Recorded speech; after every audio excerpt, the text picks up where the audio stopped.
Top 10. Anyway, here we go. Number 62, A Life on the Farm. Which is a very, very odd, but actually rather humane movie about the discovery of the home movies that this guy made on his farm that address life, the universe, and everything in a way that partly Monty Python meets Texas Chainsaw Massacre, partly actually strangely endearing. Very, very interesting film. Number 31, The School of Rock 20th Anniversary. How nice that it's sort of actually in the charts a little bit. I love the idea that people will have gone back to see it on the big screen, because I imagine that most people going to see it on the big screen would have known all the lines and probably joined in with many of them. Although you disappointed me last week when I was doing the Complete the School of Rock quotes, because I thought you would have the whole film memorised. Number 10 here, number 6 in America is Blue Beetle. Which I liked more than most critics, it turns out. I thought it was, I liked the fact that it was genuinely about family. I liked the characters. I went in with no expectation at all, and I enjoyed it much more than I thought. Number 9 here and number 9 in the US, Teenage Mutant Ninja Turtles Mutant Mayhem. I mean, of all the Teenage Mutant Ninja Turtles films, it's one of the better ones. Okay. Number 8 here and number 17 in the United States. Why is it higher here than in the United States? Because it was only released last week. This is Sound of Freedom. Oh, yeah. So can I just say, I said last week when it was like number 5 or something, yeah, it'll drop like a stone next week. So there we go. Number 8. It'll be out of our hair next week. So goodbye. Before it's out of our hair. Oh, do we have correspondence? Well, the redactor has, I think, picked the choicest bits of correspondence. The choicest cuts. Now, and each of these comes from people with names, but then with numbers after them. Really? To the extent. Really? Yeah, and I looked so unusual. Looked them up, and I'm not. So maybe they exist. Yeah, no, because usually the people that get in touch with me to tell me their QAnon crackpot theories, I'm sure they're real people. So carry on. Tim Smith 1278.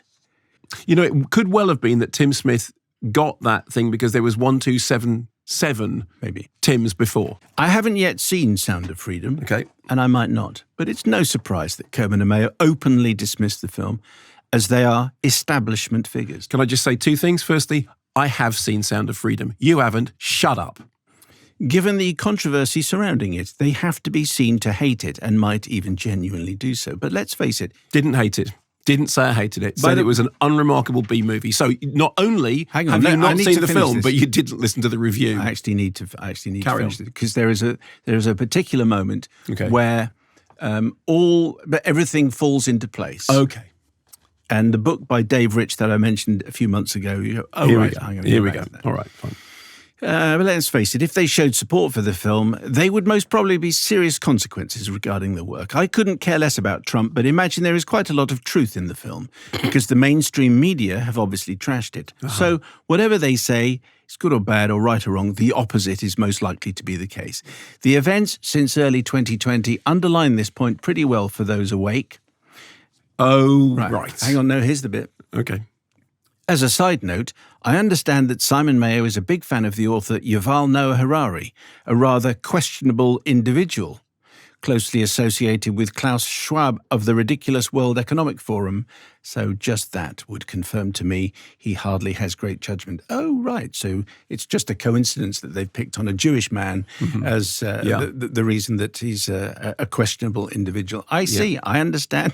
Clearly, that's enough. Enough said. Jason Smith 902, typical BBC. I mean, hello. It's.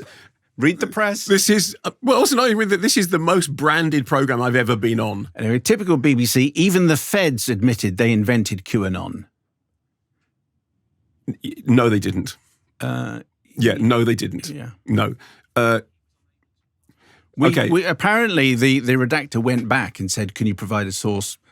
You'll never guess what. Did they not? No, they could not. Actually, one of the really fascinating things about QAnon is, of course, it starts with 4chan and 8chan, sites on which child pornography was an absolute staple.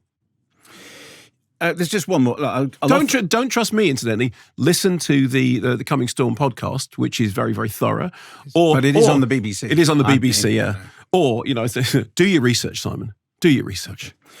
And finally, Trina Dixon 4608. I should read this as it appears here, because often, we all make mistakes in punctuation and grammar and all that kind of stuff. Okay. But I should just do.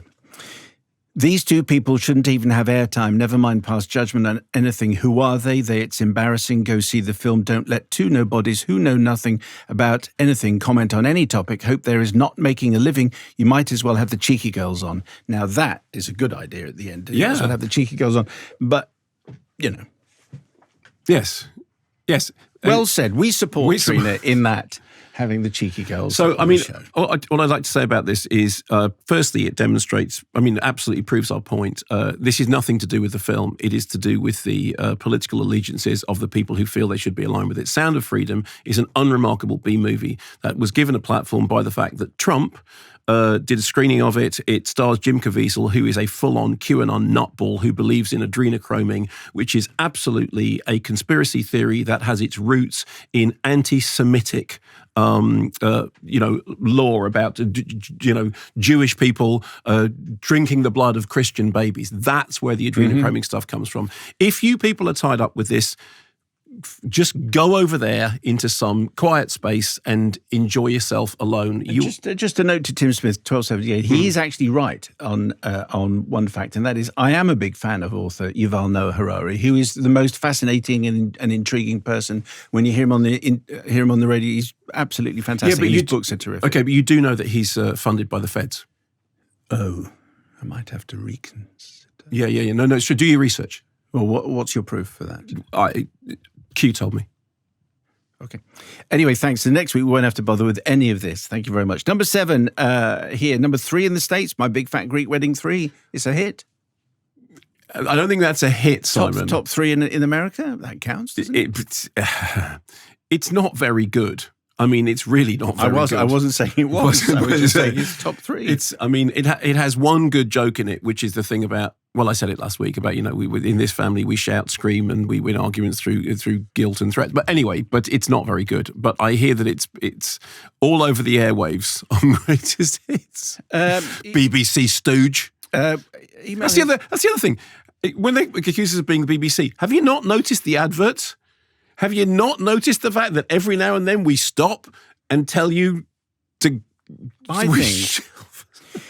email here. We had, hi all, we had already decided to see Mugger 3 before hearing your review, but just because we wanted something light that would be fun to go and see on our wedding anniversary. Mm-hmm. I haven't got a name on this email, by the way. Maybe it's the 36 years, but we both came out saying the same thing.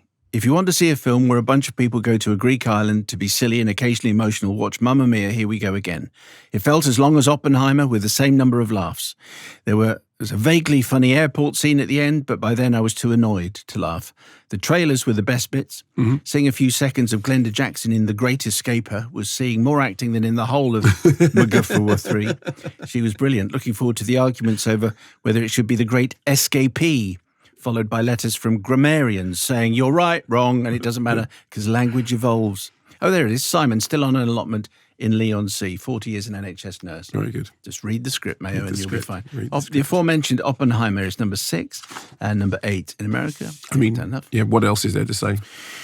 Number 5 in the UK is Past Lives. See our chat with Celine Song and Mark's review from last week. Anyway, Neil in Greenwich, and then Mark will tell you how much he loves it again in a moment. I found this to be a real gem of a film, which has been living in my mind ever since the credits rolled over Christopher Bear and Daniel Rosson's bittersweet score. With her feature debut, Celine Song has crafted, a beautifully restrained love story about roads not taken, what could have been, and our relationship with the past. For me, there was a natural ease and chemistry in the writing and performances, which brought to mind Brooklyn, the Before trilogy, and more recently, the excellent Return to Seoul, which I think you mentioned. Mm-hmm. I hadn't realized the emotional investment that the story had instilled in me until the perfectly judged final scenes, where the measured confidence of the filmmaking delivers a cathartic denouement that I know will stay with me, and I'm sure many others forever. This is why we go to the cinema. Thank you. Love the show. Neil in Greenwich. If you heard the Celine Song interview, you'll know how perfectly balanced and pitched the film is, and how much that's the result of a director knowing exactly what they're doing. I think that this so far it's my favourite film of the year, and I think it's going to be very surprised if it's not up there. By the time we get to if there are better films than this coming down the line, then we are all delighted. But it's not you loved it as much as I did, right? You were completely knocked out by it. And I only saw it on a laptop, so, I need to see it in the cinema. And isn't it breathtaking that this is a debut feature? I know she's a playwright, so obviously she knows her way around playwright scripts. who has fallen in love with cinema, clearly. And it's just right. She said it was like meeting the love of her life. And I love this film. Barbie is at 4? Doing incredibly well. The first solo female-directed movie to break the billion global box office, which I think is worth noting because it means the world is changing for the better, even though some reductionist... The Equalizer 3 is at 3. Oh, I'm not even going to get to do that. No. Okay. Is it good fun? I quite like The Equalizer 3. And Jawan, is this the UK number 2? So this wasn't press screen. This is a Indian Hindi language action thriller, which having gone in at number 2, that means it's done terrifically well without being and it's number 4 in the States. Yeah. So if you've seen it, please let us know. Ross has. A long-term listener, medium-term emailer here with some thoughts on Jawan. It's the second film of the year to star Shah Rukh Khan, the great Shah Rukh Khan, friend of yours, I think, Mark, after spy thriller Pathan back in January, and an absence of 5 years preceding that. Pathan was a Bollywood version of Mission Impossible, which was somehow more ludicrous than anything Cruise et al. Pull off in the modern entries, but Jawan takes it a step further. It's trying to be all things to all people, at times a John Wick-esque hand-to-hand and gun combat film, at others a sort of cross between Robin Hood and Joker, if instead of Batman, the Joker's villain was corruption in both the private and public sectors. It also has many musical numbers, but that's part of the course, and enough speed ramping slow motion to make even Zack Snyder call for restraint. How about that? Excellent. It's a high-octane, ridiculous, grandstanding, at times cringeworthy, but ultimately highly recommended piece of world cinema. Excellent. Thank you, Ross, for that. And number 1 in the United States and number 1 in the UK is The Nun 2. Yeah. So a couple of emails. Luke in Gloucestershire saw The Nun 2 prior to listening to Mark's review. Felt he was maybe a little harsh. It's not high art, nor anything inventive for the horror genre, but as a dumb, fun slice of Ghost Train-esque popcorn horror, I had a rather good time. Of course, it helps that I saw it in IMAX, which would make paint drying a major cinematic experience, but I think the film delivered enough enjoyable, if not standard jolts and thumps, to work as a decent Conjuring installment. And Kevin Atkins, I think you'll like this. Okay. Dear ones and twos, The Nunjuring 2 is playing at my local multiplex, and here's my review. Spoiler alert. Mm-hmm. This is how it ends. Not with a quiet, quiet bang, but with a wimple. I can't follow that. There you go. That's absolutely perfect. Isn't that good? I mean, I think that was considered for the laughter lift, but was not quite good enough. But Kevin, if you want to send us any other stuff, not with a wimple. That's very, very good. Are you slightly annoyed that you didn't? I am actually really, really annoyed that I didn't come up with that, because I was talking to your child 3 last night who writes jokes, and he had just come back from a session in the pub of writing jokes, and writing jokes is a mystery to me, and he was saying that the perfect joke is a joke that you kind of, what it is already. It's a recognition thing. There's a tension and a recognition. And what's beautiful about that, not with a quiet, quiet bang, but a wimple, is that I kind of felt I should have got there, but I didn't. Yeah. But Kevin Atkins did. So thank you, Kevin. Thank you, Kevin. Correspondence at kermodeandmayo.com. Tim Spall is our guest in a moment. Thanks very much for watching this video. I hope you enjoyed watching it as much as we enjoyed making it. While you're here, check out all the other videos because they're cool too, aren't they? Yeah, and if you want to keep up to date with everything Kermode and Mayo's take, then check out our social channels. I mean, why wouldn't you? I mean, I would. But I have done. Excellent.